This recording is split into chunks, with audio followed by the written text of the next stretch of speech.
बेटी की ससुराल। छोटे से गांव की सुशीला नाम की एक महिला ने कुछ साल पहले पशुपालन करके दूध का काम शुरू किया था। अपने काम की शुरुआत उन्होंने 2 पशुओं से की। दूध निकालने और फिर दूध बेचने के काम खुद ही करती थी। हालांकि उनका भरा पूरा परिवार है। बच्चों की शादी हो चुकी है। बेटी की शादी पिछले महीने ही हुई थी। आस पड़ोस के घरों की महिलाएं उन्हीं के यहाँ दूध लेने आती है। आज सुबह जब पड़ोस में रहने वाली मंजू सुशीला के घर दूध लेने के लिए डोली लेकर पहुंची तो उस समय सुशीला आंटी फोन पर बात कर रही थी। अतः मंजू ने कुछ क्षण रुकना ठीक समझा और सुशीला आंटी ने रुकने का संकेत भी किया तो वह रुक गई। सुशीला आंटी की बातें पास ही बैठी मंजू के कान में भी पड़ रही थी। वह अपनी उस बेटी से बात कर रही थी जिसकी शादी पिछले महीने ही हुई थी। वह कह रही थी, देखो बेटी, मायके की याद आती है ठीक है, लेकिन वह घर अब तुम्हारा है। तुम्हें अब अपना सारा ध्यान अपनी ससुराल की खुशी के लिए लगाना है और बार बार फोन मत किया करो। सबसे चोरी छिपे तो बिल्कुल भी नहीं।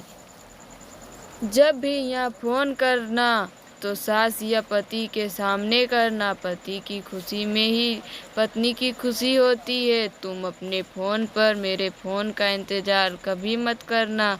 मुझे जब कभी भी बात करनी होगी तो मैं तुम्हारी सास के या दामाद जी के नंबर पर फ़ोन लगाऊंगी, तब तुम भी बात करना।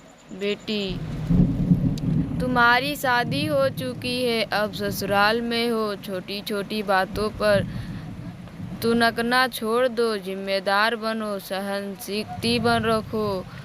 अपना घर कैसे चलाना है, तीज त्योहार कैसे करने हैं, ये सब अपनी सास से सीखो। घर के अपने तौर तरीके होते हैं। एक बात हमेशा ध्यान रखो, ससुराल वालों का सम्मान करोगी तो सम्मान पाओगी। मायके की लाज रखना, ठीक है। खुशी रहो।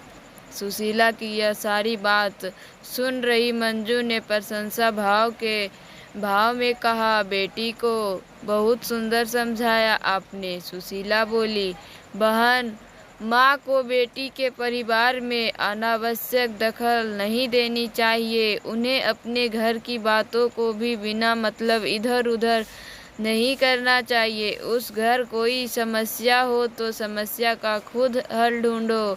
मंजू उस देवी का मुंह देखती रह गई।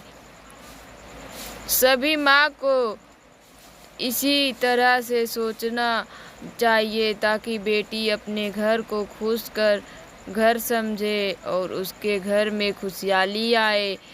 अगर आपको हमारी स्टोरी पसंद आई हो तो अपने फ्रेंड्स को शेयर कीजिए और कमेंट में बताइए कि आपको कैसी लगी हमारी स्टोरी। धन्यवाद।